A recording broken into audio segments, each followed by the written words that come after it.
यहाँ कुछ नहीं भी नहीं था. There's a song where even nothing was not.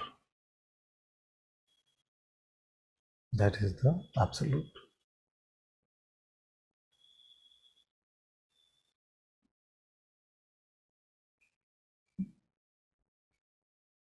We often say that in sleep state, even I'm not there.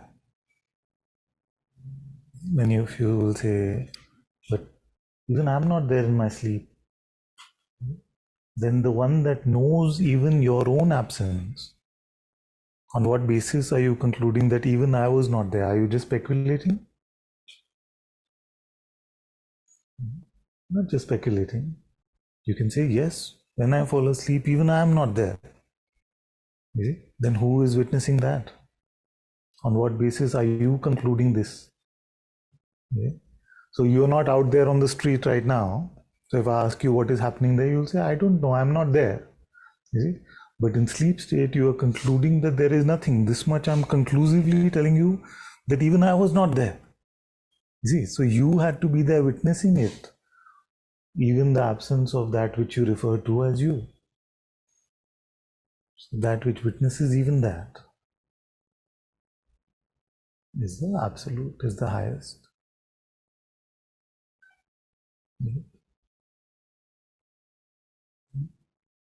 So the hand is up, so this is the I amness of the waking state, in the light of which the whole universe shines. And then the hand withdraws. And we say even the hand withdraws, even the I amness withdraws. What notices that?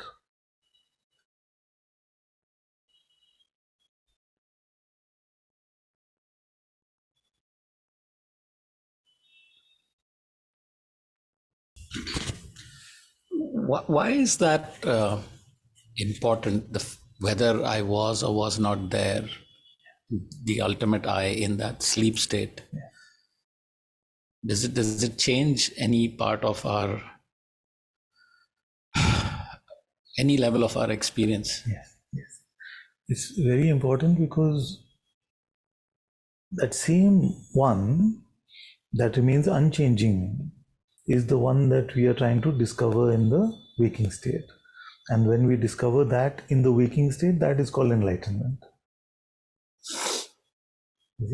The one that remains unchanging through all these states, waking, sleep, dream, and turiya, that one is the one that, when we recognize that, that is called self-realization. Who is the one that remains unchanging through all of this? I was thinking also from a standpoint of anesthesia, where you could wake up after anesthesia, after how many ever hours, and notice a scar on your body, and you would have no idea where that came from, and no witnessing or absence of witnessing. Would what you said apply in anesthesia also? I have no first-hand experience, Okay. but No, just the closest I can come to is the sleep state, in the sense that if you're in deep sleep, so usually in deep sleep, it's not a time-lapse experience. I've heard that when people lose consciousness or anesthesia, it's a full like time-lapse kind of experience as well. But that's really not something that I'm able to speak to. I have to experience it, and maybe I will in this lifetime sometime. But in sleep state, at least we get to know that, we fell asleep and then we woke up. We may not realize how much time has passed, or it may seem like a lot less or a lot more time has passed, because time, that's a very strange business anyway. But our sleep is not like a time lapse, no? Otherwise, what would happen is that around 10 p.m., everything would vanish, and suddenly it's 6 a.m. What's happening here? But that's not our experience. It's not that suddenly there was a time lapse. Most of us feel like we spent a lot of time in just dark, empty space, but that is also not true, because the mind tries to make continuity from memory So the last instant, maybe before going to sleep, was all dark, and when waking up is all dark. So the mind concludes that it must have been dark throughout, but it's not like that. If you really try to look back, you have no sense of in imagery what was there, but you can conclude that everything went away. Everything went away. So even the darkness went away. So that sheer absence of light or dark, of being or not being, all of that, we have a non-perceptual experience of that every night when we go to sleep. And to recognize that same one that is present independent of perception, independent of all perceptual experience, that is the recognition of the reality, the absolute self.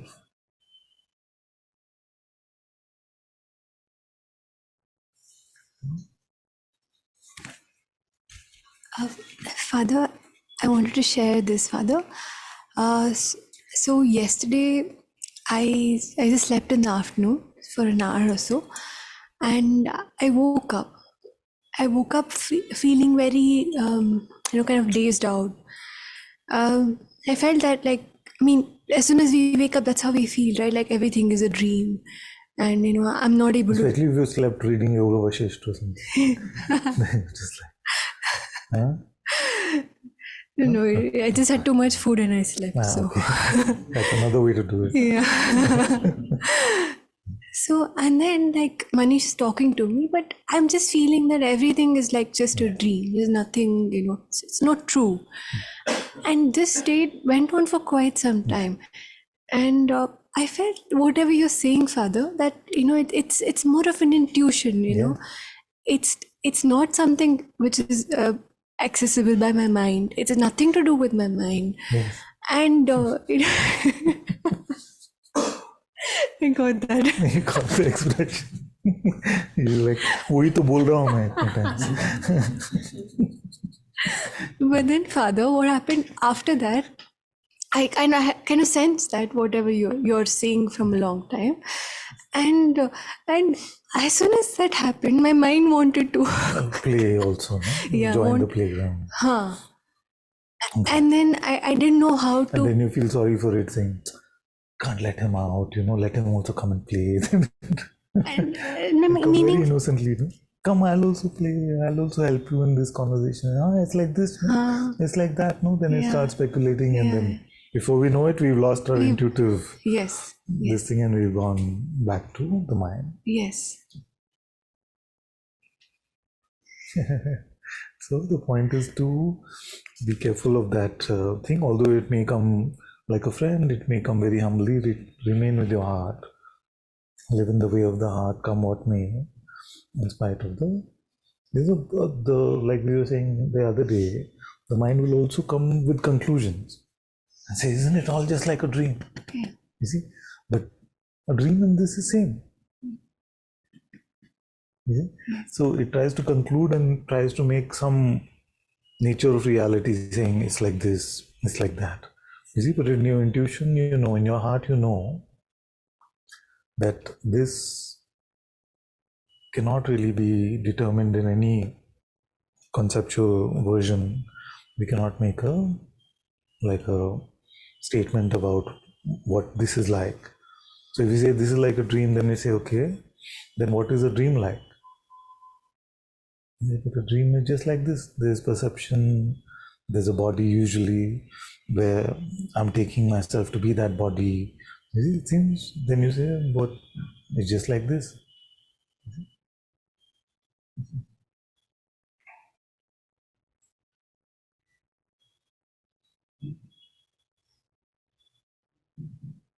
Yes, mind cannot go there, for sure. And how do we get there, Father?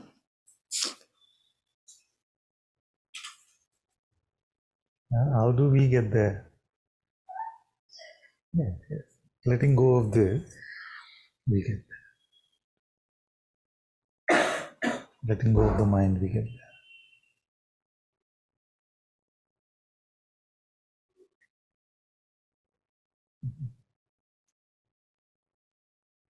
Father, like mind strongly wants to get there. How can we get out of that craving of the mind? What are the tools it has?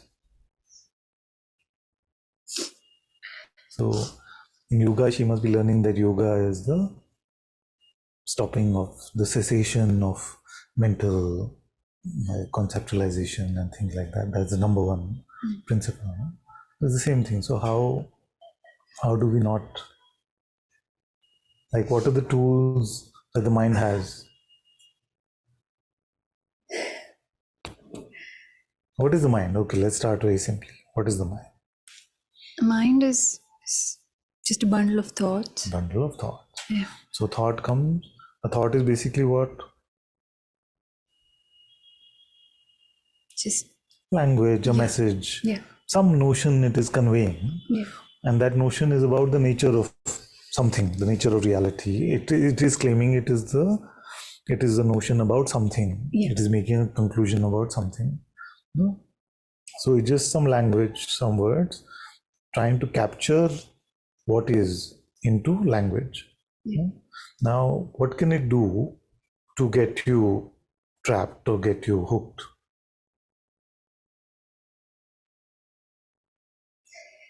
I fall for it. Yes, but like, what are the tools that it has? So it can only propose words, no? It may be very pristinely crafted words. They may seem very tempting. Okay? So the nature of the absolute reality is like that. It may tempt you if you're spiritual. You see? Or if you're into something else, it'll tempt you with those notions. You see? So it is a pristine crafting of trying to represent reality into some words. You see? Now, how do you engage with these words? At what point would we say that we have latched on or logged in, as Guruji would say?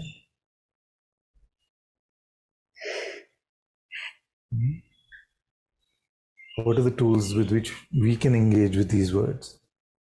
Believing them. But before belief, you need to do something. Paying attention to them. Exactly. So attention and belief. Besides this, anything? Father, but I don't know when I believe them, Father. Okay, try to do that. Don't know when you do it. Right. That also the mind is convincing. It came very convincingly with the notion, you see, because it hates the definition of the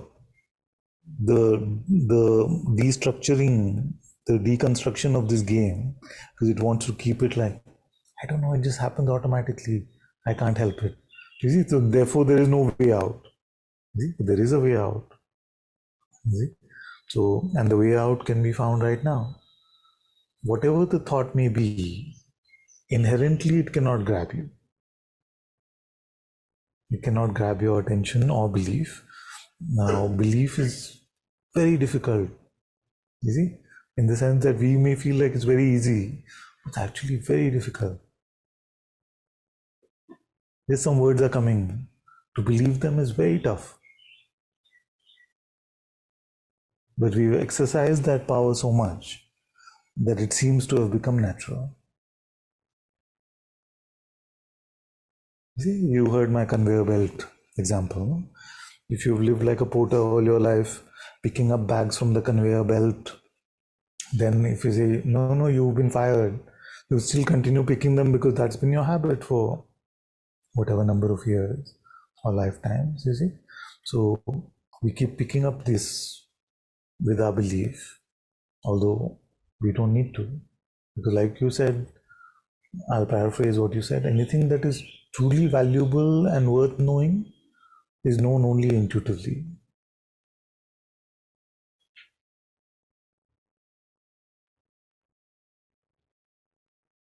Father, I did this exercise, Father. Like, really try to observe where is it that the belief happens. How do I slow down, like you say, and how do I really... See, one tip I have for you is that don't try to solve it in the past or in the future. Okay. The battleground is the next thought. That is the Mahabharata. That is the only real Mahabharata. It is the next thought. That's all. So let the thought come. Tell me if it just automatically gets your belief.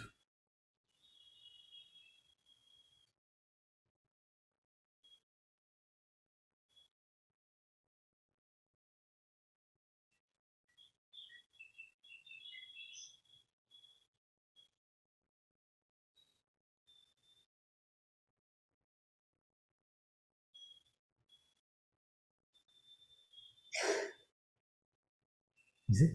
If the thought itself had that power, then that thought would work for everyone. If inherently it had that power, it could just be given to everyone and everyone. Yes, that's. Actually, most of our thoughts we also not believing.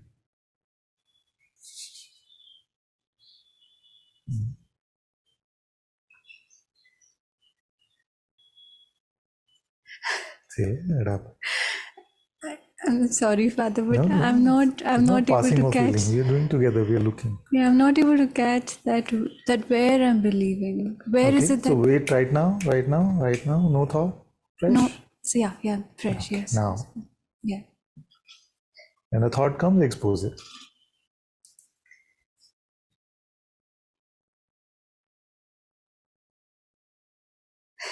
Thought is where am I stuck? Okay. So Yeah. let it go. It went. No, you didn't have to do anything. No, I held on to it somewhere. You feel it's your reality. You are Yeah, stuck. yeah, I felt, yeah. You see. So stuck, and because your identity is spirituality based, Yes. then the spiritual thoughts will get more. If you were a Olympian or something, then it would be about where am I stuck in my progress in sport. If it was something else, then it'd be that. You see. So if you find some repetitive thoughts which you seem to just end up believing over and over again, then inquire into them and say, who is stuck? Where is who stuck?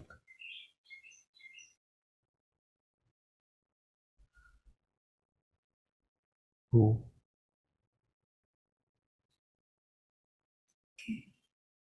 Tell me now, who? As a practice we do together. I understand what you're saying, Father. It's because No, the who is stuck? the mind itself is stuck. Where am I stuck? Was the determination which seemed true. Yeah. In that statement, who is the I who is stuck? It's the false I. Okay. So suppose that is about the false I. Who is witnessing this?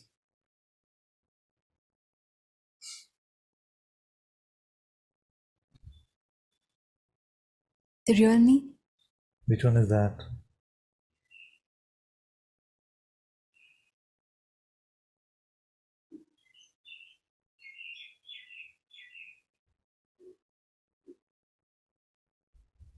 Who's witnessing whatever? Yeah.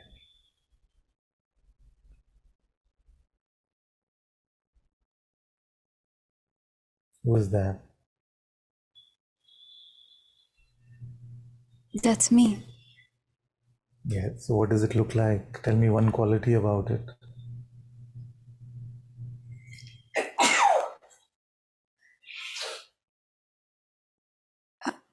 It's kind of untouched. It's just watching. Means it's not judging. It's not. Where is it? It's in the background. Just Where? Close to Nitin?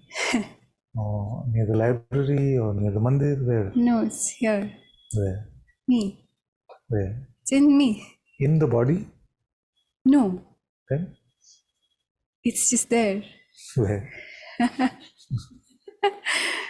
Where are you? It's an important question. Like we want to spend the whole life and die. We didn't even know where we are. It's in the background. The background within Gitanjali kitchen. Where? Here. Which is where? In the body or outside? It has no. It has no. It has none of those. It has none of those. No. Then how is it in the background? Meaning it is like you say it's perceiving that, okay, this is happening. Yeah. But itself, it has no location. No. Now, can this one then, if it has no location, it has no quality like that, it is nirguna, then how can it be stuck?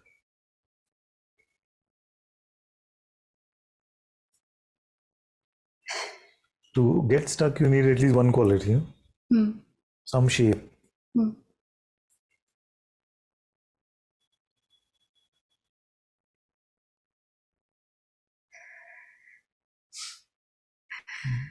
Father, Yeah?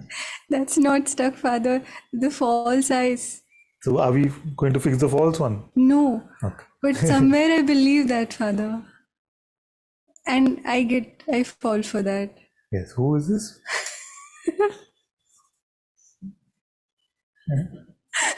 Saw the circle? I believe that. So now this one is which one? The true one or the false one? Or the poor one who's trying to navigate between the two? There's a third one. There's a true one, the false one, and the middle one who's just like mediating between the two. Bhaiya, aap aa jaiye, nahi, aap aa jaiye. Which one? Father, now I know. The one that is trying to fix it or keeps getting stuck and ends up believing it is the true one or the false one? Father, now it's like there's a magnifying glass and I'm seeing everything just how you're seeing it. Which one are you referring to yourself as now? Again. Okay. So what happens is that it can seem like we are trying to help the false one, you see, by bringing it to the true one. But that is not the case. To let go of the false one. You see? Here sometimes if a judgment comes, no? Like mind, something comes. So I notice it and say, Father, this is the one. This is the one that I want your help with.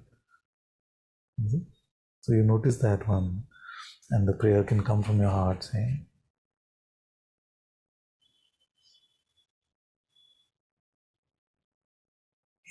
but if you indulge like that and say, this is what happened to me, and then I get stuck, then that is my whole mind trick. No? Tries to make a spiritual seeker out of you. And then that seeking goes on forever and ever.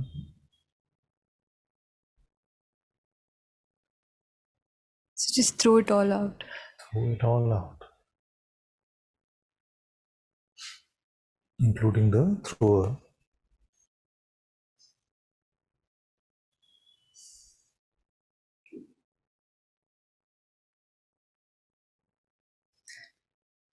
That is to be empty. So this is how we are open and empty. So when we are open and empty in this way, then there is a chance of discovering God's presence. Involved in the mind, taking ourselves to be the false one, we may get stuck in some emotion or some ideas of God, but truly God realization or God recognition is not possible unless we are empty.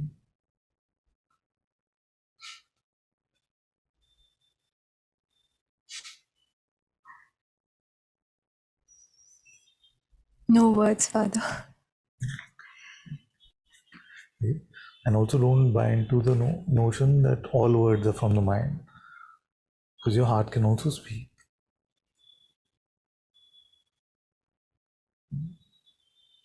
But it's very natural for there to be some period of time where it will seem like there are no words. As the handover of power is happening from head to heart, as the switchover of the monarch of our life is happening from head to heart, for some period of time it may seem like I don't know what's happening.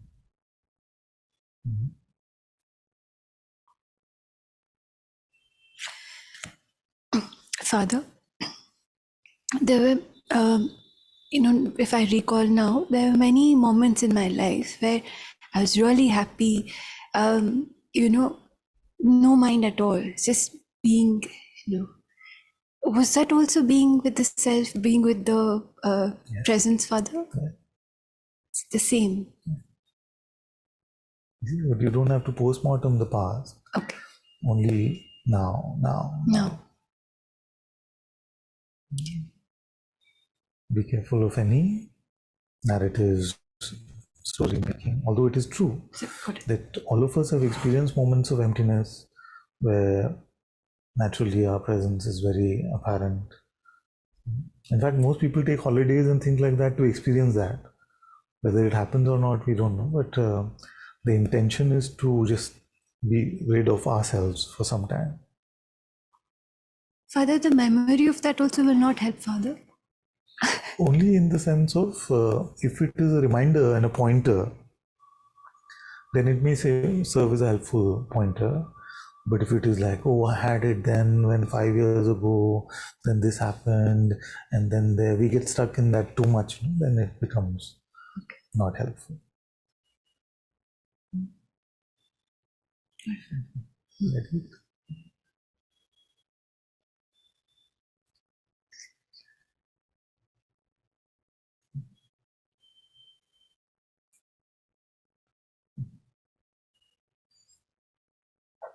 Somewhere that sweetness of that just reminds me and wants me to taste that again. That's why I asked, Father. Yes, be careful of sweetness.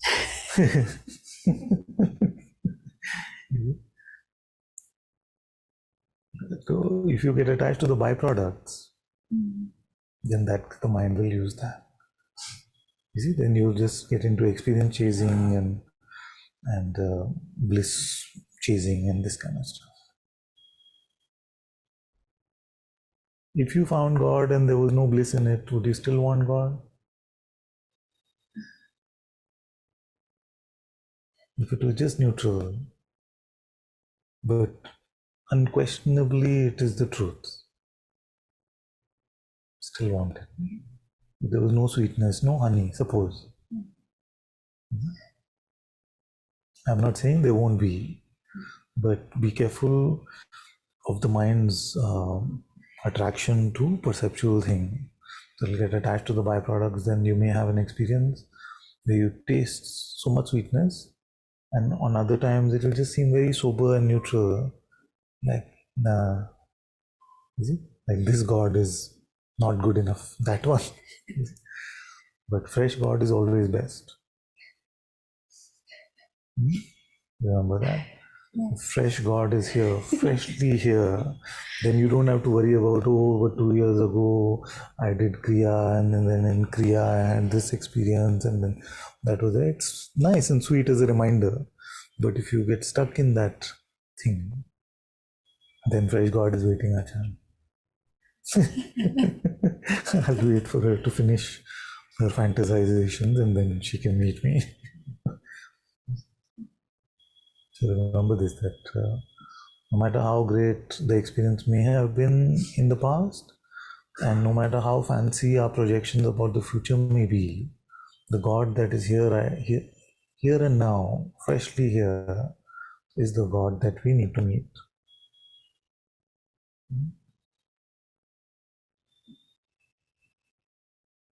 Otherwise, the life of a spiritual seeker goes like this, just living half the time in the past and the other half in projections and future fantasy.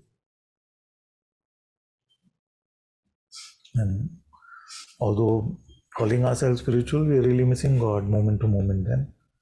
See, living in the past and the future. If God is here now,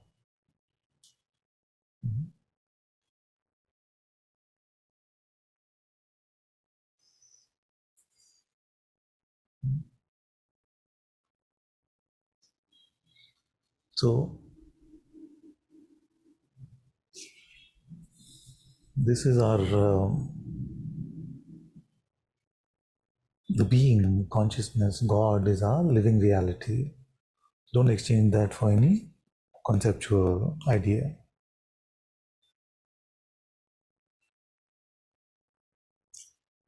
That's when we go from like a conceptual spirituality to a true spirituality.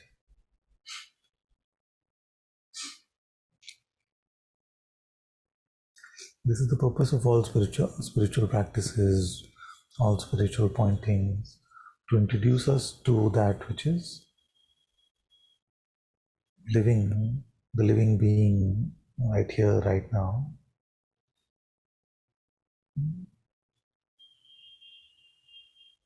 And that's why I've been emphasizing this point so much, because many times in Advaita, especially conversations like we just had, we can just become very like, Christopher Columbus about it and say, this is Europe, this is India, although it was America, but, so we just like, this is consciousness, this is awareness.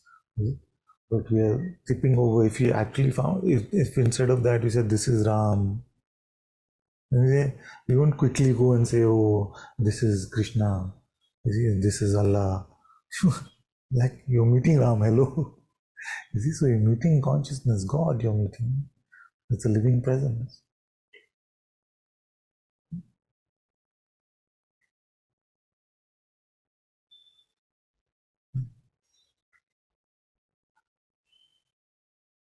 So the idea is not to become very like intellectual and scientific about it. Makes it very dry.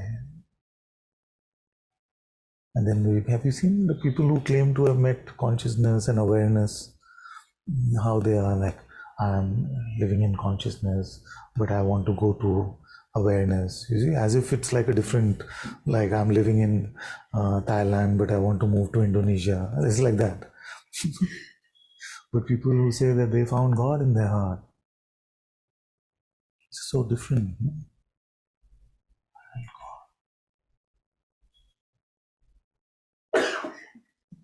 So although Advaita Vedanta is a very, very direct and beautiful system, but we can learn from the bhaktas as well. Both are important.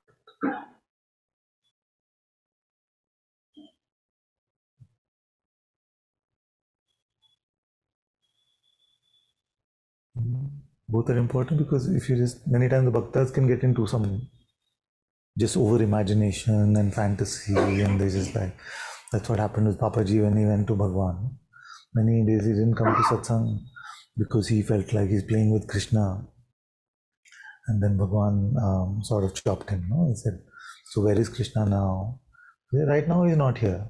So Bhagwan told him, what comes and goes is not here. So that's why both are important.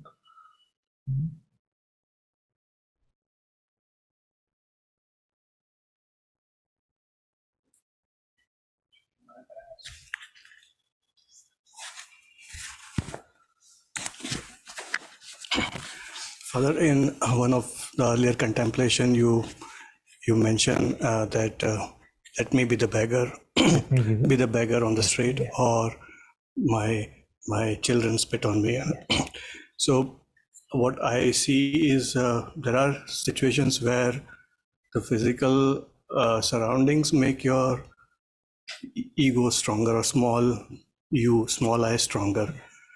So for example, physical surroundings, if I may example, by themselves, no, not with by no themselves. mind. Is But that what you're proposing? No, they're facilitating the mind. Yes, it can seem more conducive to like some work environment or something. Or if I'm driving a car which is normal, or if I'm driving my expensive car, I feel the difference already. Yeah. So does that mean what is the difference? oh, I'm more my-centric. A normal car, expensive car. Yeah, I'll honk. No, but this is the experience for sure. Stay serious. So is this what, when the sages and say that you renounce things so that it is easier for you to be with God, and if that is helping, should we do that? There's so many questions, so we'll go really slowly. with the answers. Thank you. So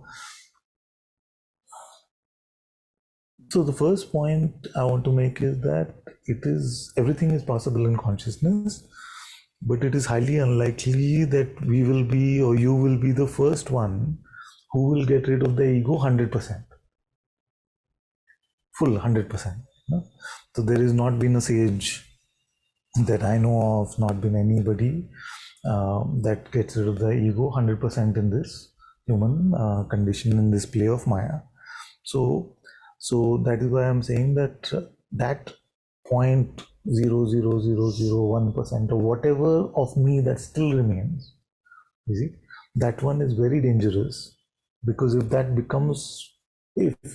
that one starts building itself as a spiritual ego or as a spiritual attainer or somebody who's found God, then that 0.000 will become back to 100 and much more as we go along. So, and we've seen many examples in our history, and this country has seen many of these stories where things start off very genuinely, very beautifully at times, but then that what remains in that minor tanmatra, you see, then expands and becomes into, oh, me something great, me God himself, me, you see, the Ravana spirituality, as I call it. So because I'm not presuming that any of us, including this man, will not lose their ego 100%. What is then the position for that remaining, whatever is remaining of me? The best position for that one is to take is a beggar servant sinner. So it doesn't. So if it's driving a fancy car, it has to presume that it's on loan or something like that. I'm a driver. It's a driver, or it's just temporary, which it is. It's just temporary. We don't know whether we'll have it tomorrow or not. So that is the whole idea behind this. So that's why I've been saying that both are true. I am that in which consciousness itself takes birth. Therefore, I am the highest. I am that, the highest. That is true. But it is also true that I am not even worthy of being a speck of dust at God's feet. And if you were to ask me to pick and say you could take only one for the rest of your life, I may say actually the second, although very tough to pick.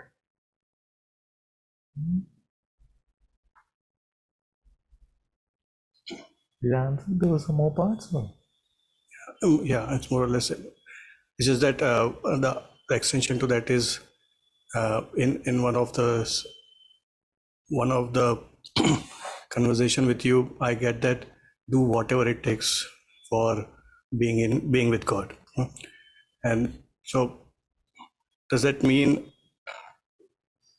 renouncing or having an option of going in a less expensive car should be chosen, or no need to do that? Okay, let me give you a simple tip, and then as we progress, then it can be a little more difficult. Be unattached to anything to the extent that if it was not there, it would not make you suffer. It's a good starting point. Thank you. That's what I mean by the inner renunciation, inner sadhu. We all have to be. We cannot be a inner grasper and then be free at the same time. And outwardly, we've seen that there have been kings who are free, like Janaka, and there have been beggars, like his guru Ashtavakra.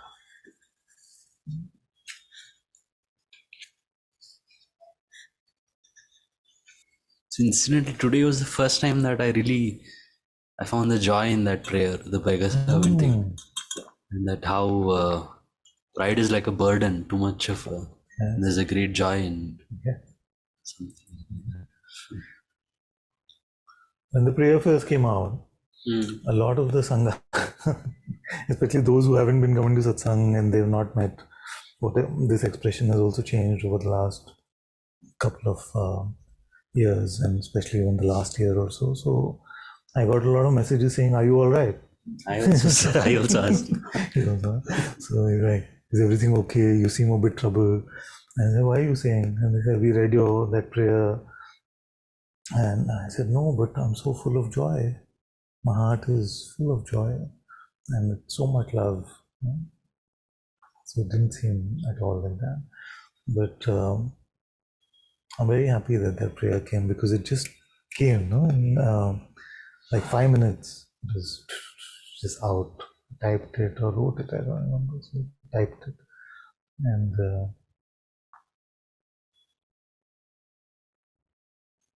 yes. And I've noticed here what happens is that something comes, and then like now I can be a bit articulate about it after some time, saying, "This is how it is. Achinta Beda, type thing." But at that time, I just said, "I don't know, it's just like this." I used to register so much in the contemplations. Many. Even the other day, somebody said, no, Ananda said, "You can just remove the sinner part." He's not been listening to Satsang recently, probably. So Thank you.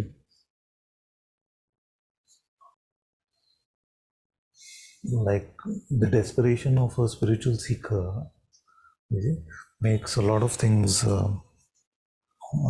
acceptable. And the fact is that if when I was really thirsting for God, if I felt like there's one who's only asking for BMWs, but he is the only door to God, I would have gone to him also. So there are many in the world who feel like those are the only options they have, and that their thirst or the longing is so much that they end up going to teachers like that. But as long as their intention is truly for God, I feel like God takes care of them in some way.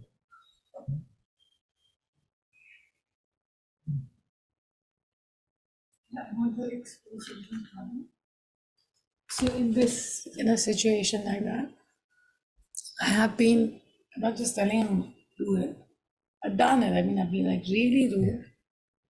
But I saw later, after coming to Satsang, that there was pride in that as well, because when I was, negating whoever this pompous one was, there were plenty.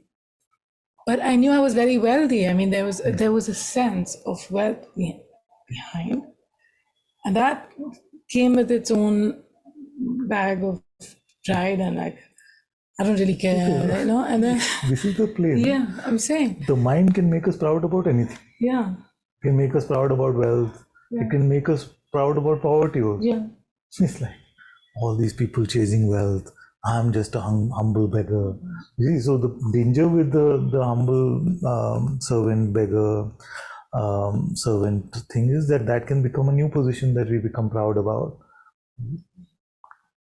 Also that when I saw Guruji and and Sahaja, and doing all the work himself, and I see him, and that's really when you realize what is true humility. Because in India, mostly you just see these gurus are just so over the top, and 100 people running around them, and then they can't even lift their own chair. And I'm sure that they don't mind lifting it, but that's not how it's projected.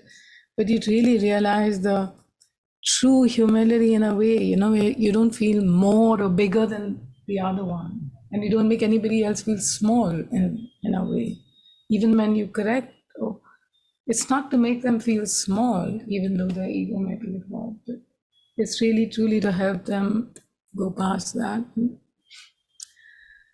And that is really quite a learning, actually, to see and then learn, not just some concept of how things have to be. For those who have come to an authentic recognition of God's light, it is very difficult to be proud, because the God is so awe-inspiring that We are nothing. This bundle of flesh and blood is completely nothing.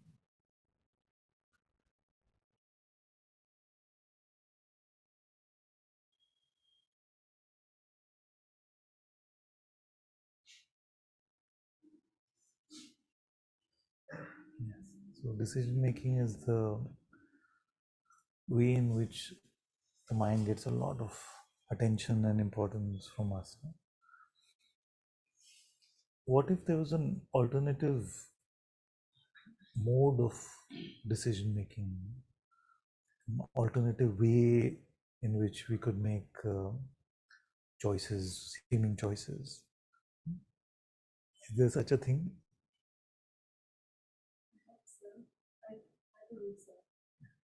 And that is the what do you feel besides the mind? What else do we have?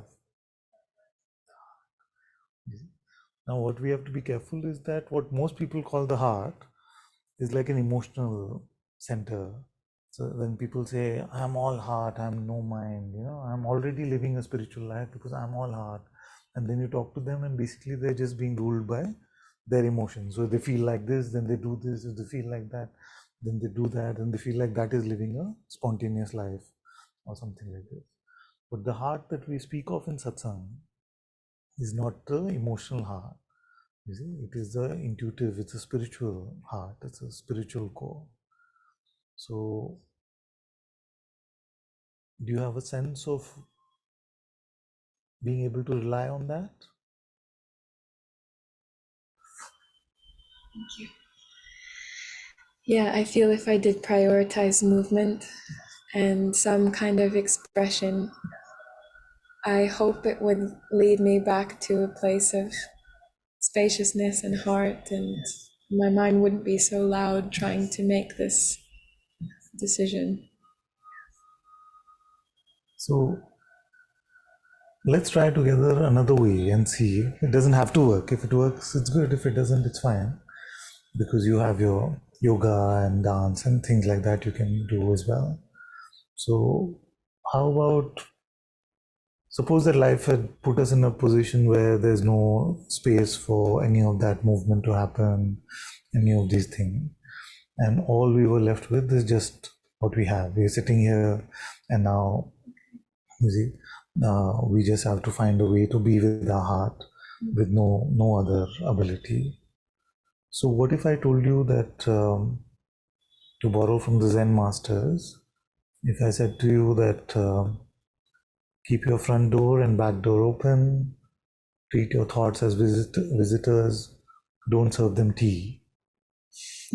So just let them come and go. Don't serve them tea, don't engage, don't believe, don't grasp. You want to try that for a minute? Let's see what happens.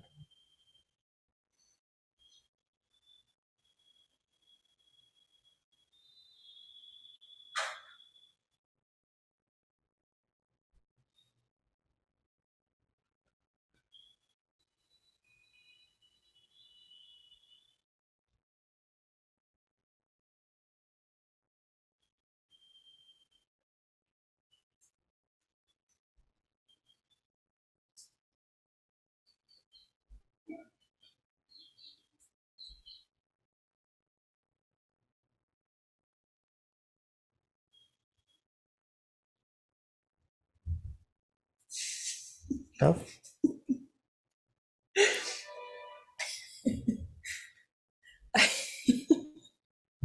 I had a visualization. Yes.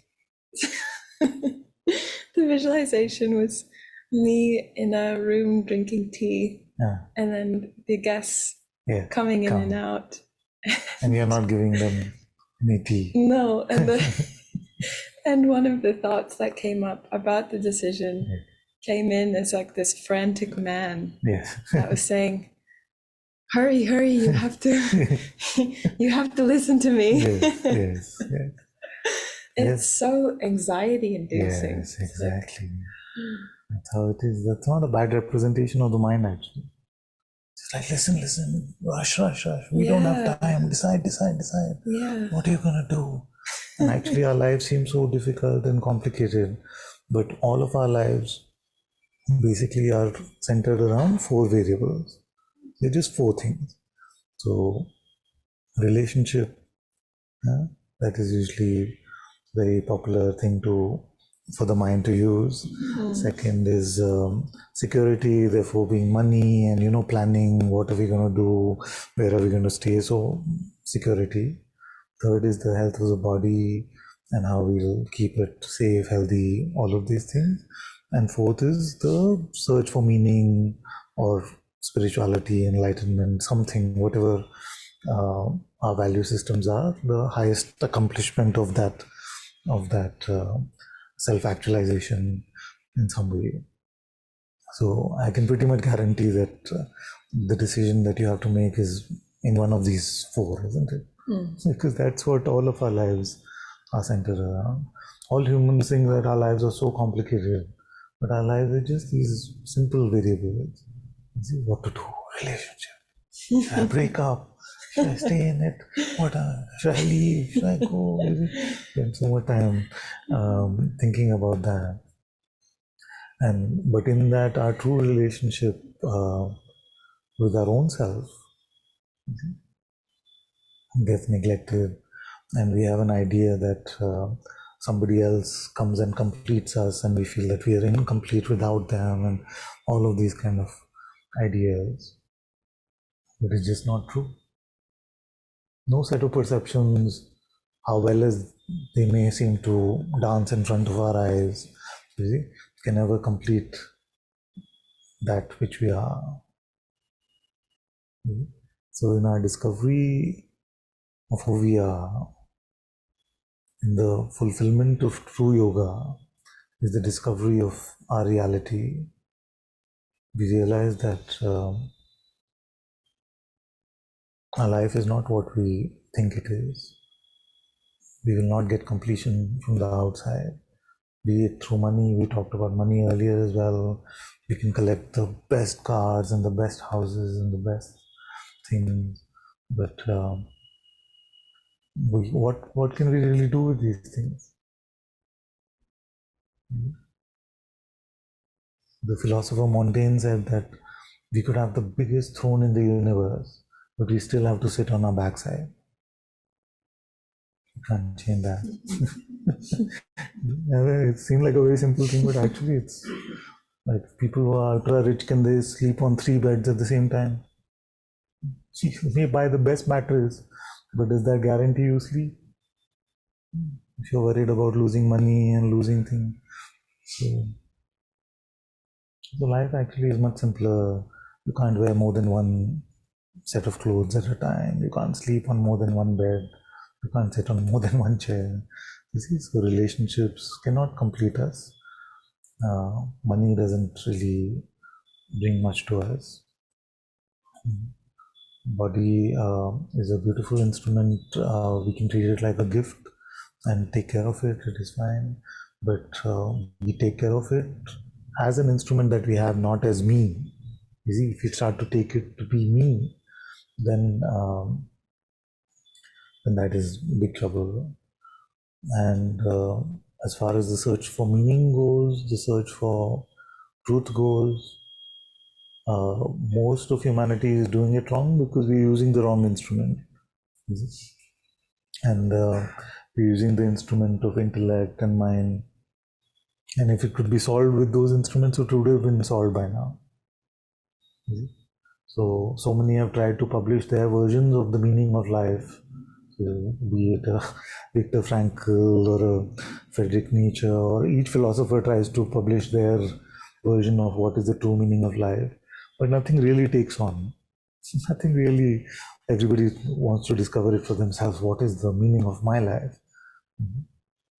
But the mind is too small an instrument to conclude on something as great as life, as beautiful as life.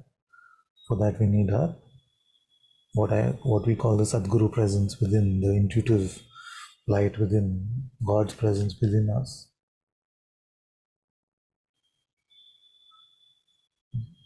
So this is the bane of the human condition, that although we fill our head with these 4 variables, the head itself is not capable of resolving them. And freedom comes from letting go of the way of the head and living in the way of the heart. But maybe a tip I have for you is that when the mind rushes you, you don't rush. Yeah? That is the starting point. Because the mind will come like a bully at times. No, we have to decide. This is a call I have to take. You see, and usually in that kind of rush state, we always mess it up. You see, mess up because we don't breathe, we don't pray, we don't live in the true light. We're just rushing. So this may seem like a very simple tip, but it'll take care of 90% of the trouble. When the mind pushes you, it rushes you. See, don't serve it tea. It'll come frantically. Come. You can't live like this. You see? You can. You're fine. Thank you. Yeah. Does the decision impact how you would be sitting here right now? Does it impact it? Yes? In what way? Will you change your posture? You'll be sitting on the ground naturally. No? So moment to moment, notice that life is full and complete every moment. Don't get into any rushing, stressful decision making. Because you're breathing, your heart is beating, your body is fine. It's moment to moment.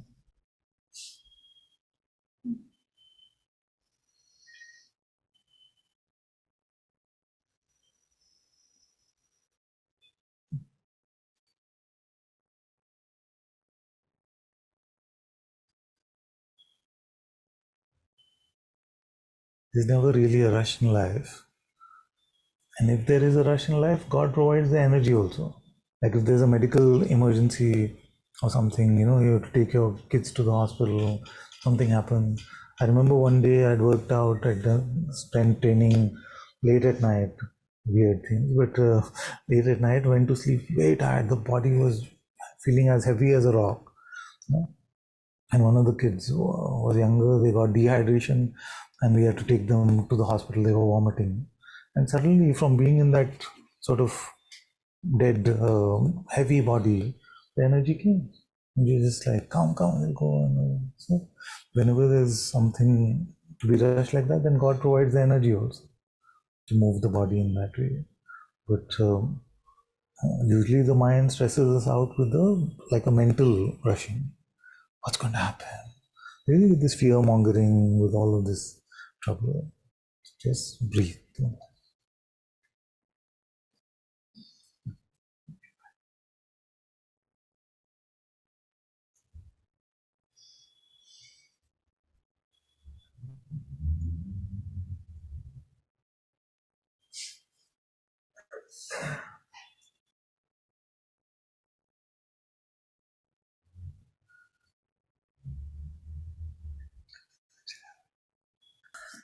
In the last satsang, I mentioned that things had felt like so easy and so effortless. And then coming back to India and meditating in Ramana Ashram, it felt like the mind got activated again. And there was a sense of there being a struggle.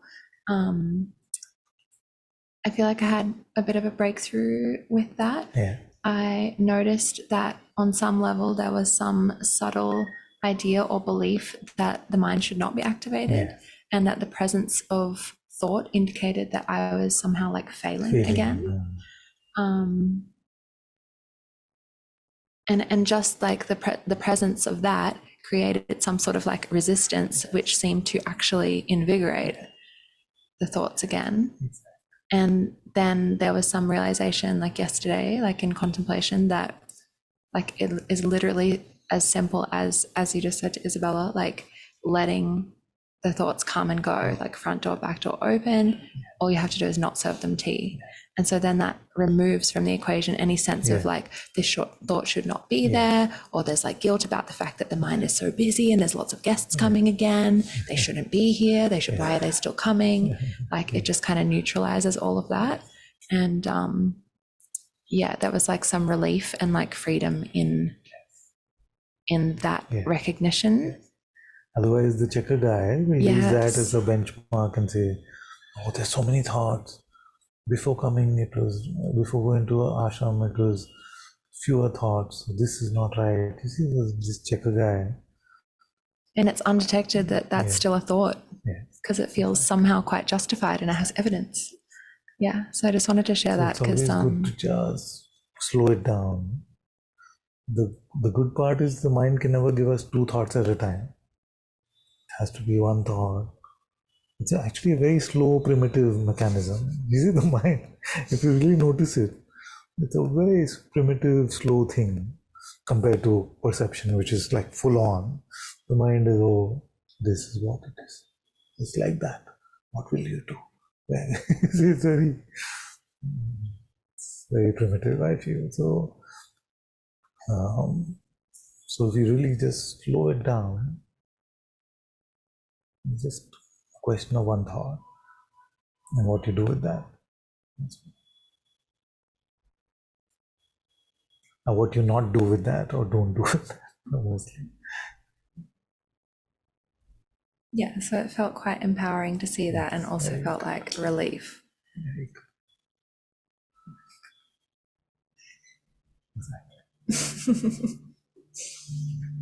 good.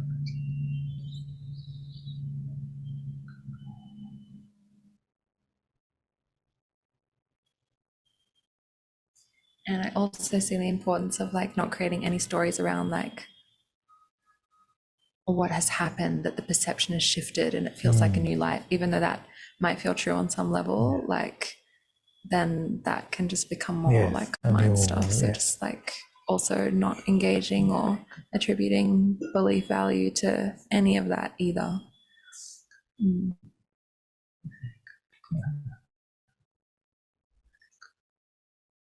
And as Guruji's always saying, like the one who finds it is the one who can lose it. So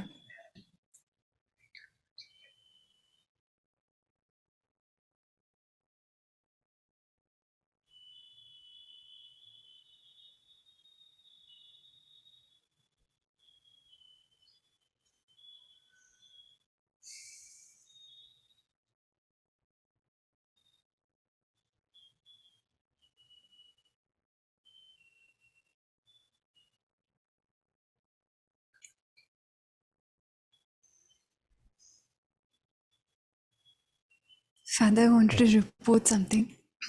So I had gone to Shirdi, Father, and then I came back home, and then I thought that, it's too much bliss. There's too much of this sattvic, all this. Enough of this. I want to take a break like that, I want to just let loose. I want to just relax, do nothing, just watch Netflix, and just chill out. Just chill out. Return to some normalcy. No Too much more. God everywhere. No more of that, okay, get back to this moment. Okay, enough of that, enough. And that's what happened. And I just started watching Netflix and then What's good these days? Korean drama. Korean? Okay. I was watching some Korean Soaps. drama. Like soap opera. Yeah, something. So I was watching Father, and then what happened? And then it's like completely after that I lost it. It's like the mind becomes. It's so it goes so out of control that I have no idea how to get it back. And it took me so much of really, coming back, praying, and I really want to go back. I really want to, be just that one thought that, okay, I want to take a break. Yeah. It just caused so much of havoc. Yes, it's good to notice this, because this one thing comes very humbly. Enough now. something it proposes, and you could be out of it. Like, So troublesome. yeah.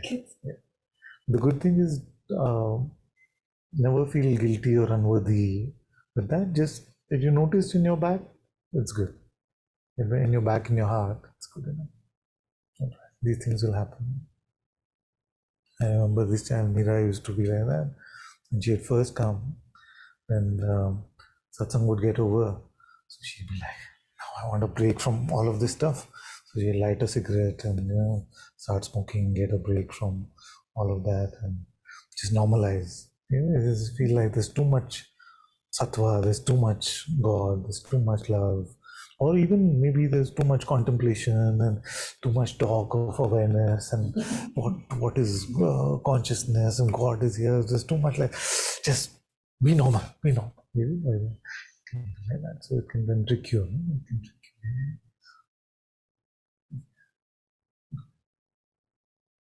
There's never too much God.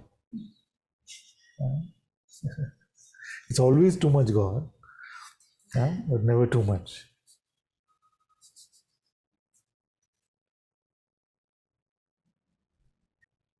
God is not one of those things where you can say too much of a good thing.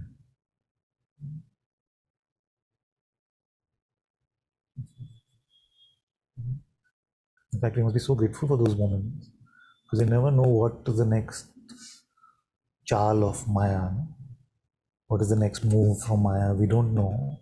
So if in this moment there's so much God, so much love, so much bliss, so much, stay, just stay.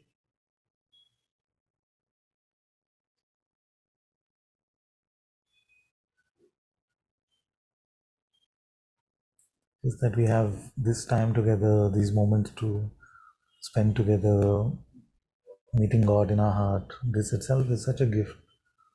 We don't know, something happens tomorrow, everything could change. Can we say? So, fully immersing ourselves, drowning ourselves in God's light.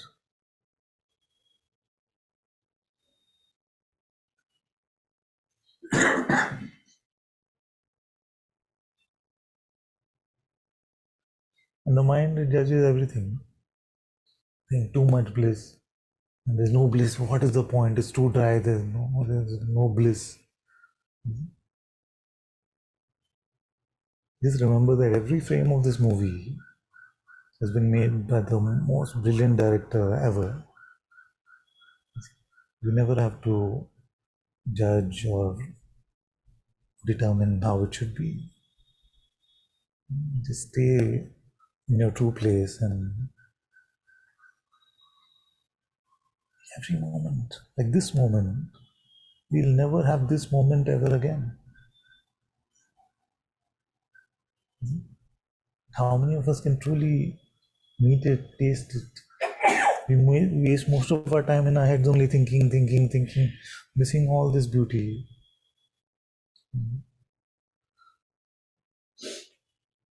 It's gone, it's gone. So pure perception is a beautiful way to live.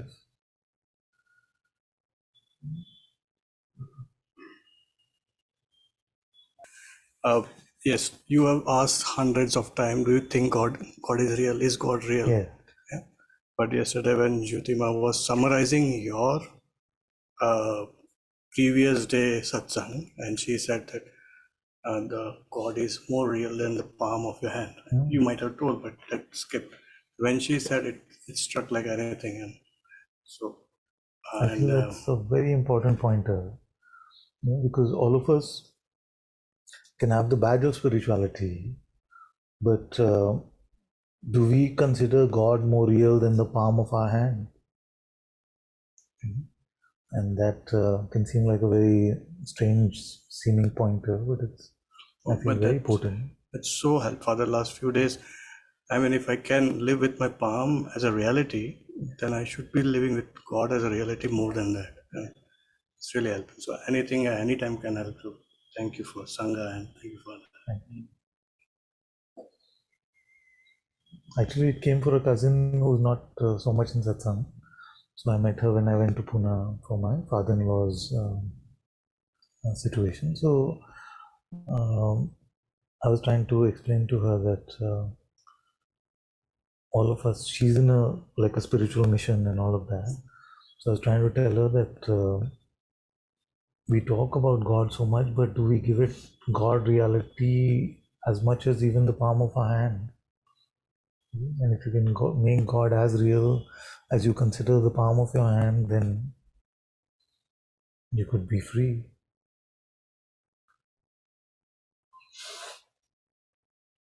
But most, even in spirituality, live in a very conceptual idea of God as a strange sort of notion who's there somewhere. But isn't God real for us right now? Isn't He here as a living being? Not like gravity or electricity or like a force of nature or something. Not like an element, but as a living being. So beautiful.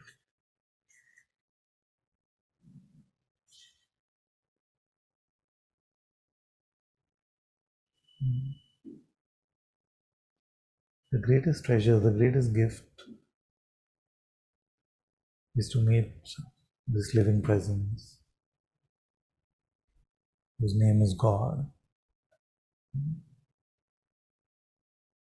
And the best chance you have to meet Him and to live in Him is to get over the false self, to get over yourself.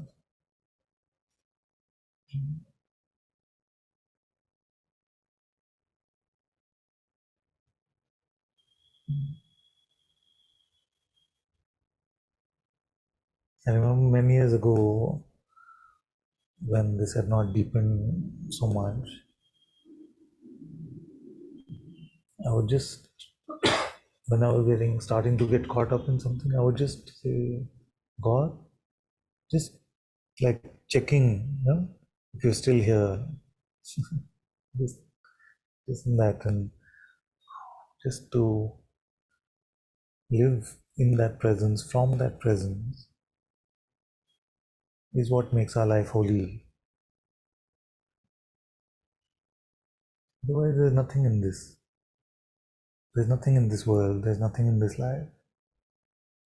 All that is beautiful, holy, valuable, worth loving is only because it is touched by the light of God.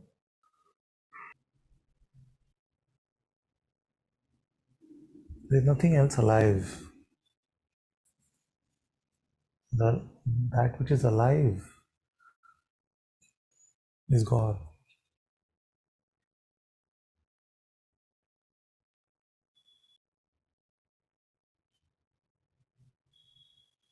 And to remain empty for God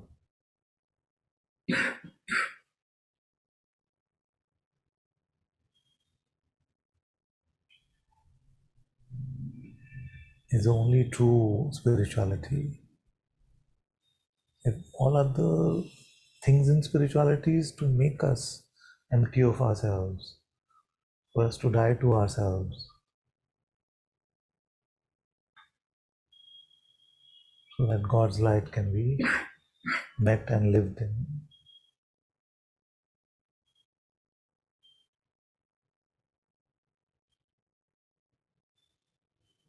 And whatever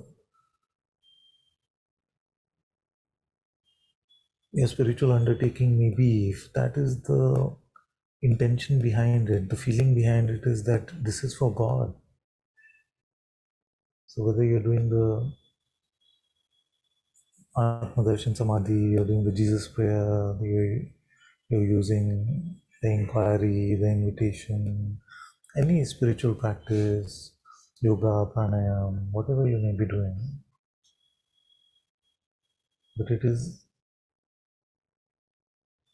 activated by your love for God, then that becomes supercharged. But if it is egoic and selfish, and I just want to be like this, I want to be peaceful, I want to be something, then it is insipid, it is not, it is tepid, it is not full of fire.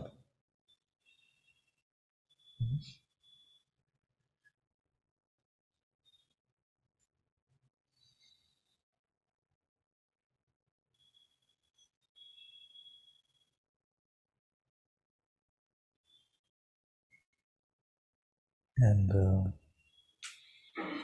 be careful, because this Maya is a Mahathagini.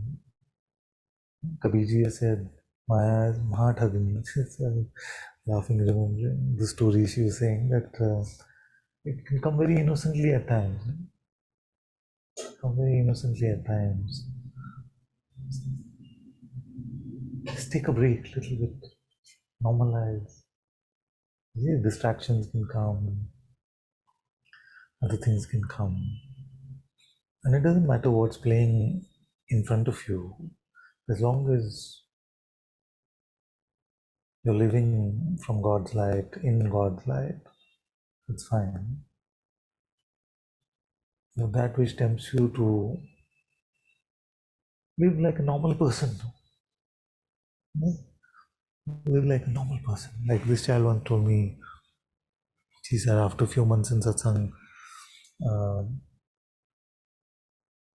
but Father, at the end of the day, we're all just human. So I said, no, it's not what it is. These notions are so strong. I've been telling you that in your reality there is no person, and human is just another glorified name for a person. Basically saying that we are a bundle of flesh and blood at the end of the day. So don't allow the mind to trick you. It's a great con artist. And if you found the way to free yourself from its chains, then don't willingly put them back in any condition. It cannot force them on you, but it will tempt you. It will change the equation. It will make good into bad and bad into good. It will normalize mental slavery, normalize mental oppression. It will normalize, all bad habits in the name of okay, just normal. Don't get distracted by these things.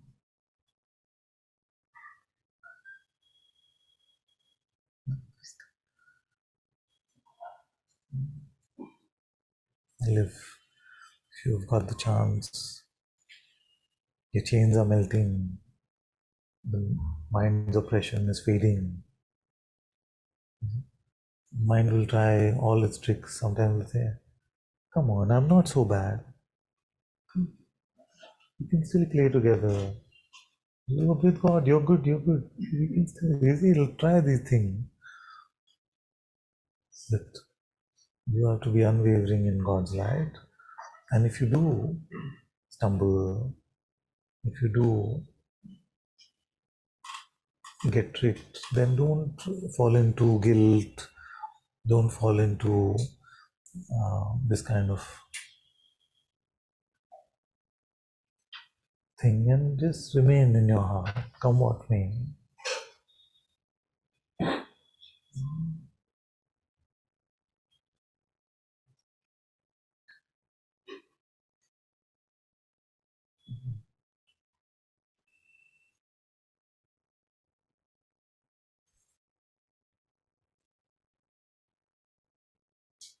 Maybe at this point we don't realize how blessed we are, that the chains of our ego are at least being recognized. At least you can spot them. The world is living as if slavery to the mind is normal. And mental oppression is the way to be. But we are blessed that we can even speak of living in God's light. Our problems are very first world in some sense. We say, I can meet God when I turn to God. I can meet God when I turn to God, but I'm not always living in God's light.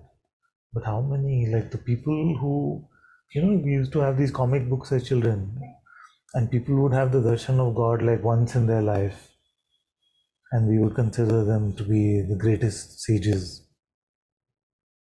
And look at our first world problems.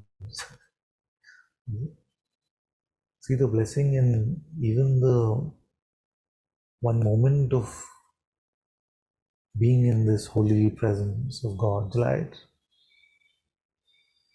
It is no longer fiction for you. It is no longer just a concept for you.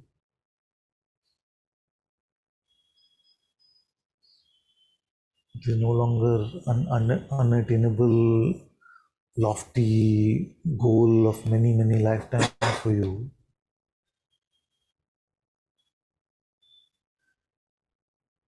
All it needs is humility, compassion,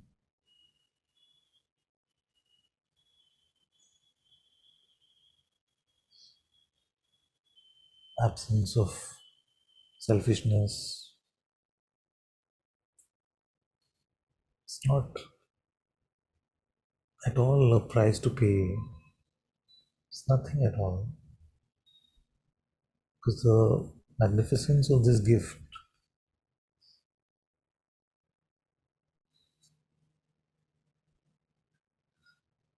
so don't get confused. It is the same God that yogis have done tapas for thousands of years sitting in caves.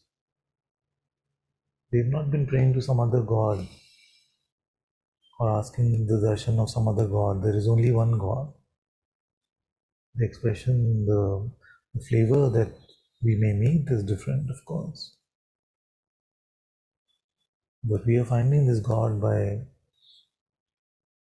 our Master's grace, by God's grace, with such simplicity. With such simplicity. So don't undervalue it because it is simpler. Can't hear so well. Oh, because the fan. So don't undervalue it because it is simpler.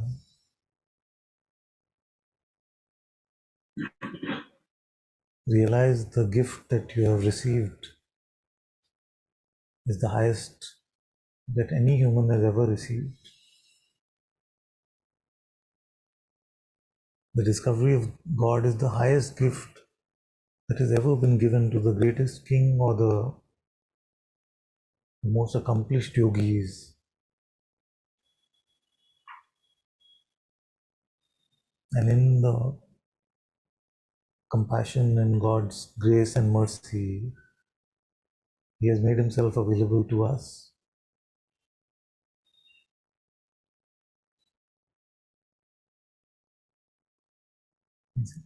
So don't ever undervalue that.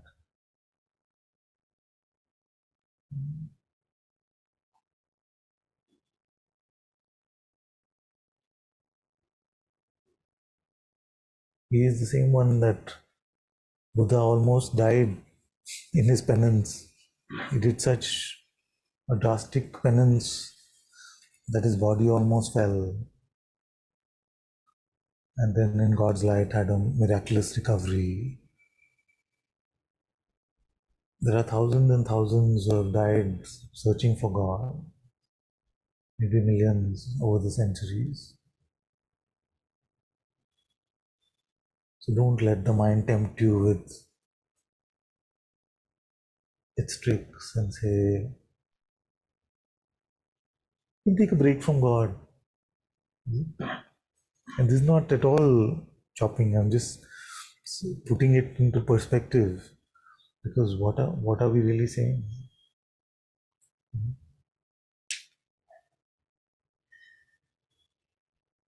So don't give the mind a chance.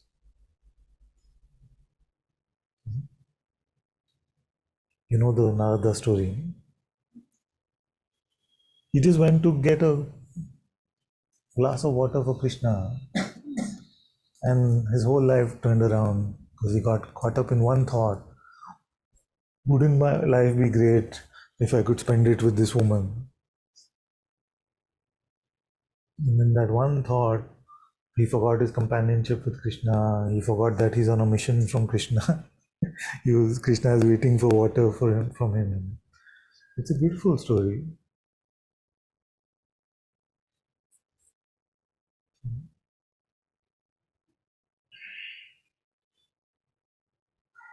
It is the same God who was walking with Narada in that story, who you are finding in your heart. I know that in your minds there may be some, like a veil of disbelief. Is it the God? It's the same one.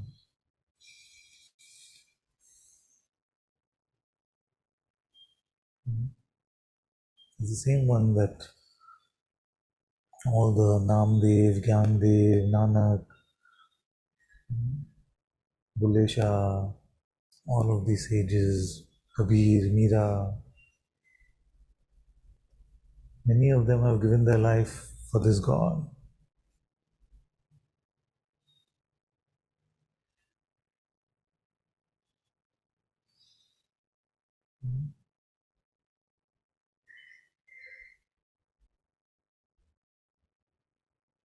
Don't discount that blessing in your mind.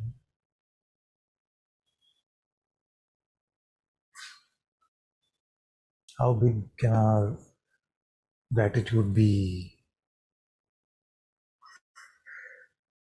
for the grace that we have been blessed with?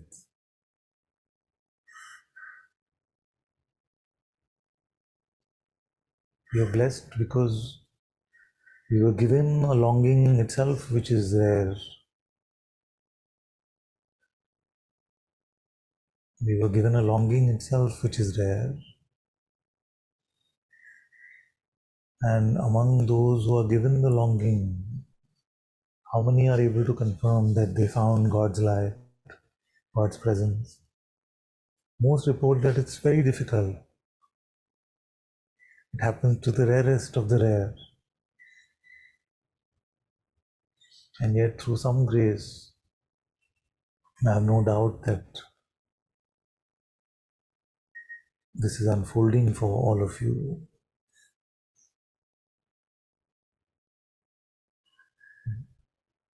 So this is the delicate time in this holy pregnancy. This is the delicate time in this holy pregnancy.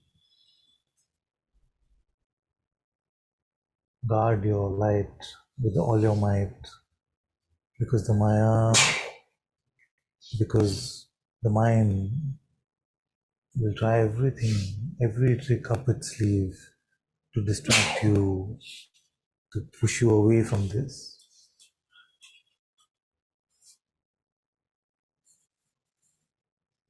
Can you imagine that there are about 40 something on Zoom and maybe 30 something in this room? Can you imagine that there are 70, 80 of us who could spend our life living in God's light?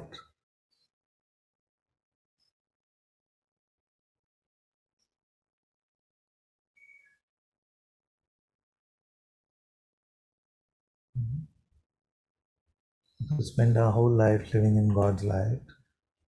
There is no other heaven but that. But it is unheard of. And I'm not appealing to any pride, just appealing to our ability to have faith in our insight and live in that insight.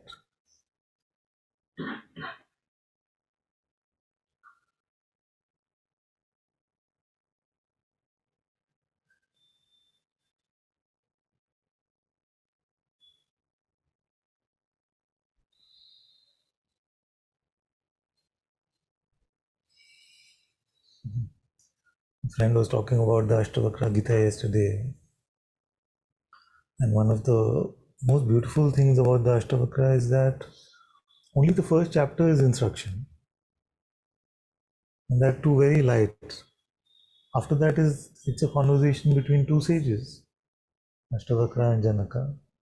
That who started off as a disciple, Janaka, and that who was a master, Ashtavakra, had a conversation between master and disciple for one chapter, and the rest of the Gita is a conversation between both of them as sages.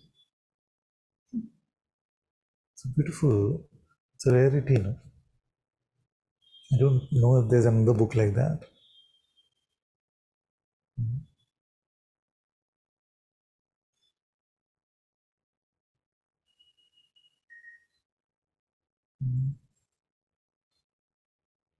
So can this Sangha become like that?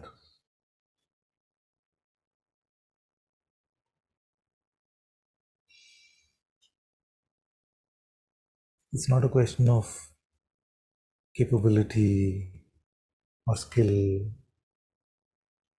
It's only a question of faith and humility.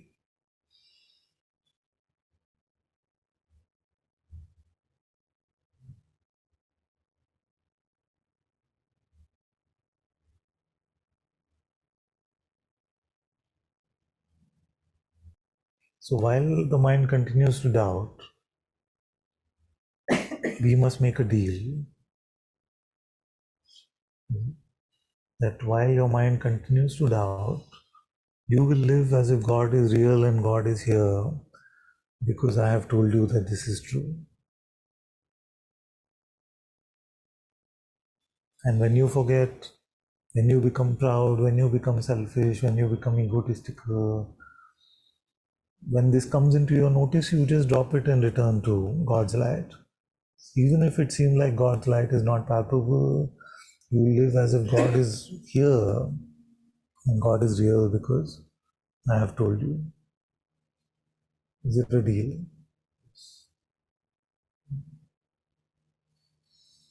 If we follow this deal, then it is not far that this is not, it doesn't remain a Sangha of disciples, but a Sangha of sages.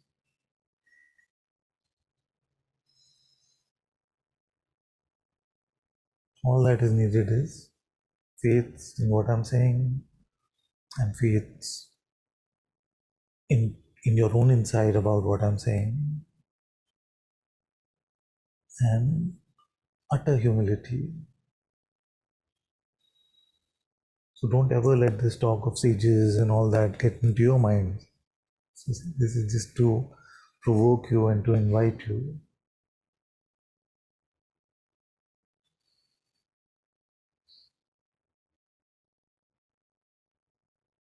But if you can start leading your life with utmost faith and sheer humility,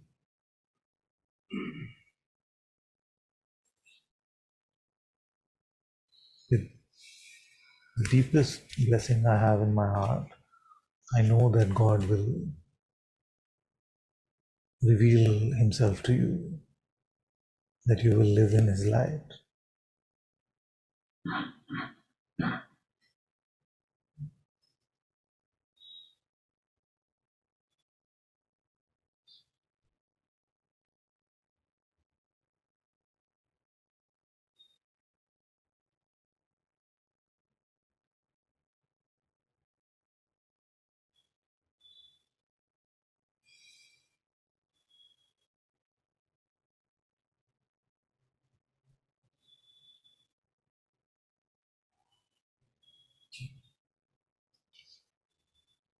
Whether we call it God or Goddess makes no difference. It is that highest being.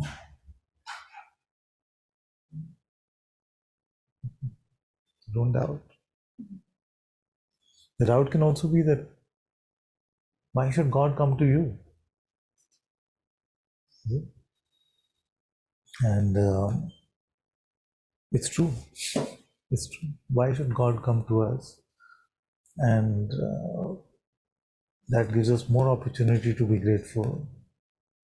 that unworthy as we are, God chose to reveal himself to us or herself to us.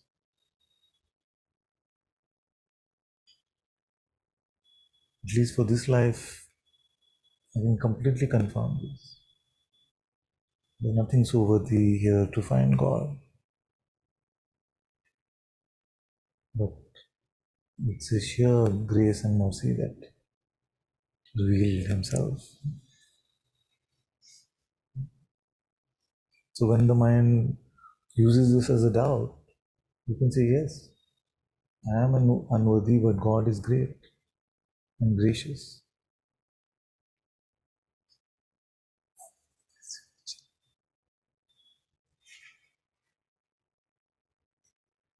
Trust that the presence in your heart is God. There is no other presence but God. The mind will trick you in every way to convince you that it is personal, it is biological, it is chemical, it is some mal. It's not. It is God. Nothing can have a presence but God. Trust that one. All of life can be lived in that light. Nothing remains complex and needing calculations, and all the machinations of the mind are not needed in God's light. That doesn't mean that it will always be easy. The world hates those who live in God. Hates it because it wants to preserve its notion. And because the popular notion is to live in the way of the mind. Anyone who tries to live in the way of the heart, the world will use every technique, everything, and most in the past have been put to death,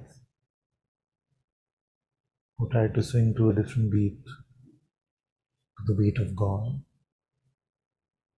So we can also be grateful that as oppressive as the world may be today in this moment, at this moment, it is not jumping to kill us. It may happen tomorrow, we don't know. But don't expect it to be easy. Expect opposition from the world, because that is the way of the world. Because that is the mindset in which they live.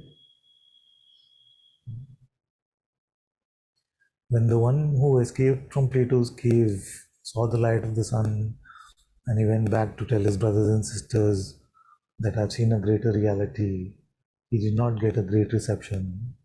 I'm sure they wanted to kill him because he attacked all their deeply held notions of what is real.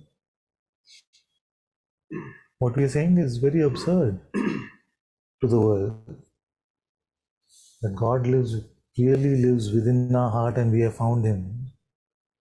The world will not find that easy to accept. Even spiritual seeming people and spiritual seeming teachers will say, no, you must be deluded, but because that is too difficult a goal to attain in one lifetime. Most will laugh at us. Most will say it's not possible. You're well intentioned, but you have a long way to go. Can you repeat the scriptures? How much of the Gita do you know? That you're claiming all this talk about God. We face a lot of skepticism. So don't expect life to be a bed of roses, at least on the outside.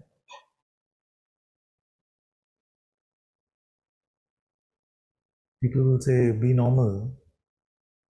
We heard some reports today. Just be normal. Balance mein karo. Don't overdo it. But it is not possible to live halfway in God. You cannot say, I will hold on to the ego also and play with God once in a while. That is just imagination. Till we surrender our heads to God's feet fully, God will not be revealed to us.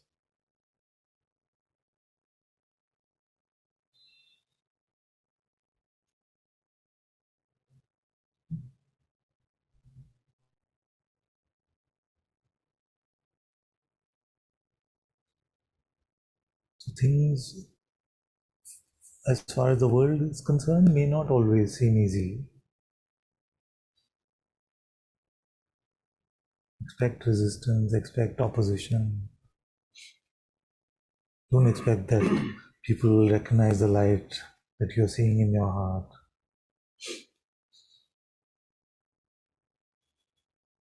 Most people will be skeptical. It doesn't happen like this. Some of you have already heard it. It can't just happen like that. ऐसे ही थोड़ी भगवान मिल जाएंगे.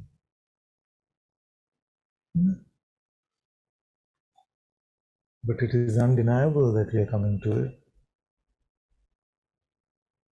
If we stay steadfast on this path,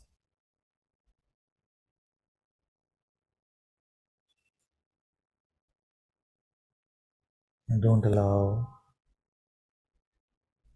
our mind to distract us.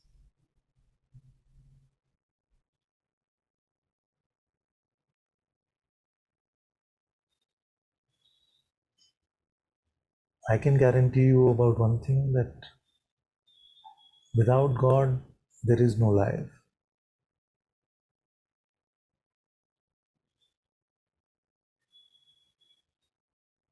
It's sheer misery.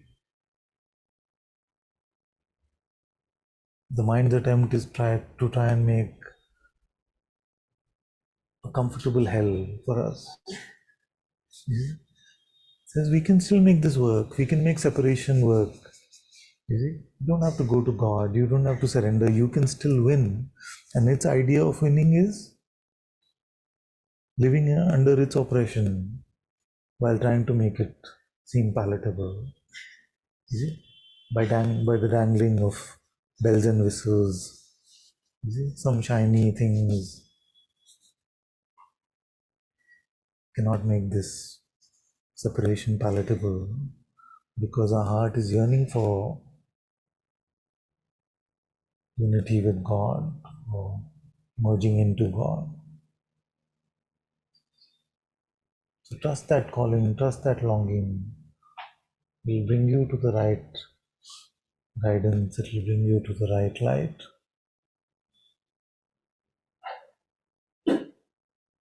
But don't put it off for tomorrow.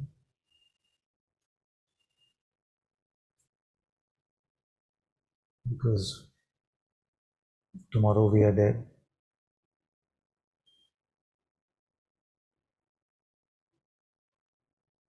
It's funny that such a simple thing that Kabirji said, and I just heard in the Gurudwara also the other day, that Afsar bar bar nahi aave. Meaning the opportunity will not come again and again. Why would the sage say that? Why would Kabirji say that? Why is it captured in the Guru Granth Sahib?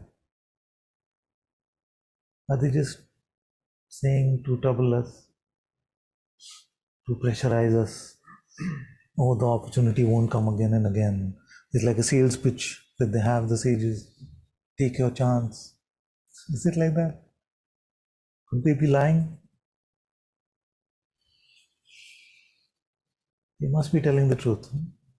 So if the sages have told us that the opportunity will not come again and again, and this right now is our chance, we must take it literally.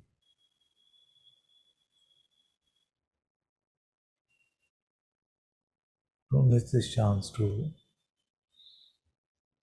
meet God. Because it is said that after many lifetimes, Do we get a chance again?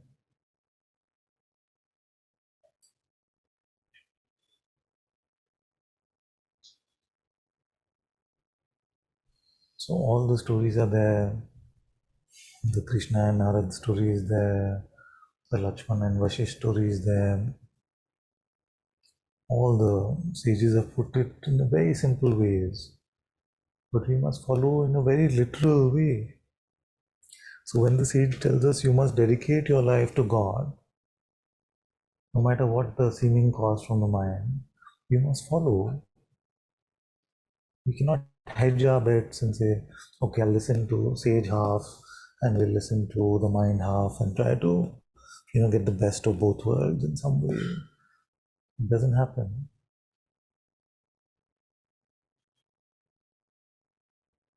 Lakshman didn't get off his high horse for how many lifetimes? Thousands. And the same event kept repeating like Groundhog Day. We must treat these stories literally. Who is that story about? When will we let go of our pride? When will we stop thinking that I can figure this out for myself? This is how we hedge our bets. Because faith seemed like a risk. If you were to risk your life on your insight that God is real and God is present, and you don't have to worry, you don't have to live under mental oppression and slavery. For some time it will seem like a risk. For some time it will seem like it is difficult. For sometimes the mind's ideas of balance it. So either the mind's idea of balance it is true, or Bahimji and Kabirji telling us that the lane is too narrow. जब मैं था तब रब नहीं, जब रब था तो मैं नहीं. Have they said keep half the lane for God and half for me? They have not said. So who can we believe? The sage or our mind? You have to follow. Inwardly live in God's light. All the outer will take care of itself. Trust in God's light.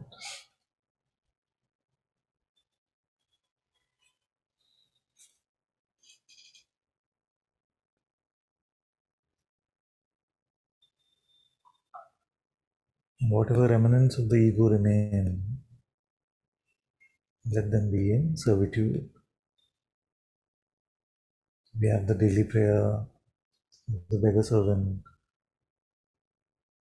If you want a better metaphor, better seeming metaphor, consider yourself what remains of the ego.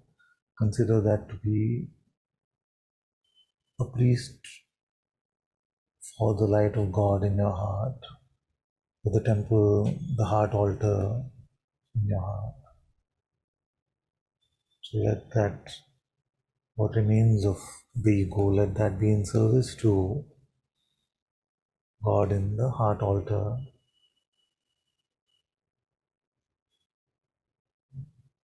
Maybe that is a bit more palatable to our minds than a beggar servant. But the point is to dedicate our life to God's light and not become special, not take ourselves, the ego, to be special in the process.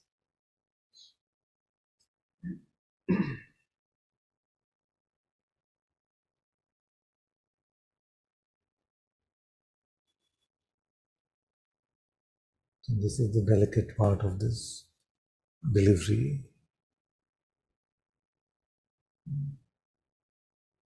Can we give birth to God's presence while not making Ravan out of you?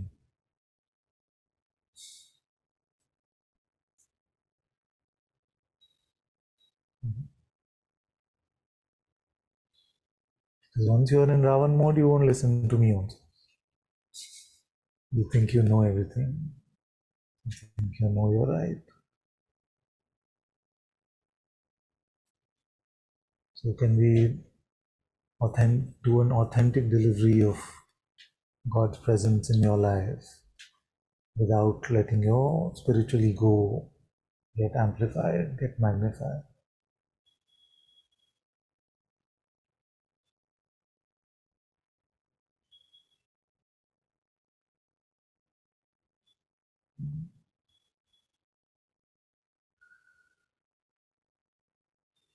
Because that is the trump card that the mind holds on to. Trump card of specialness, the trump card of pride.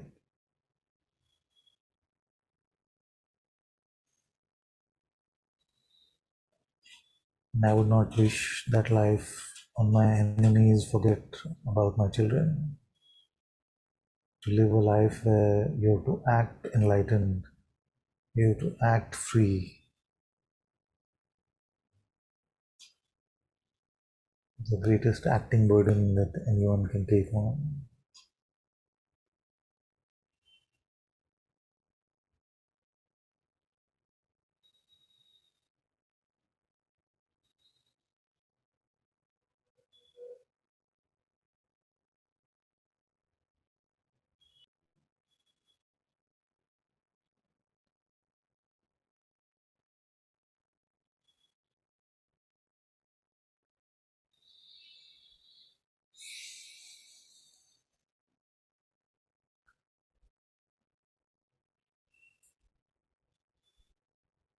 May my Father's grace bless all of you with the same mercy that He has treated this unworthy son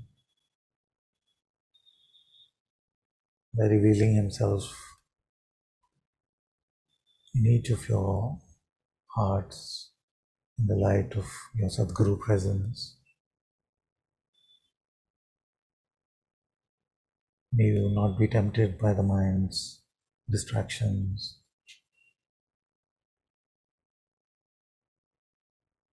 And the play of pride and false humility, may you remain untouched by that.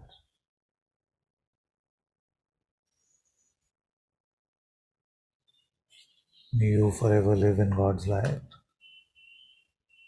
May you be blessed by His love and intelligence.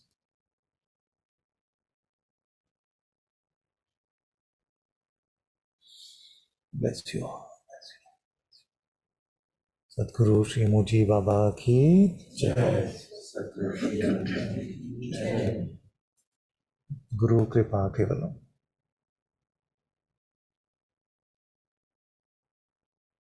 Hare Krishna, Hare Krishna, Krishna Krishna, Hare Hare,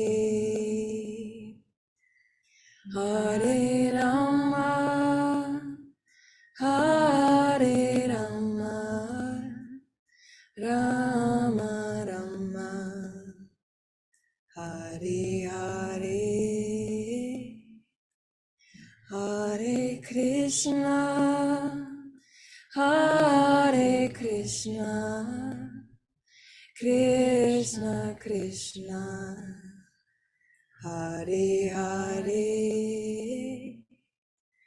Hare Rama, Hare Rama, Rama Rama, Hare Hare,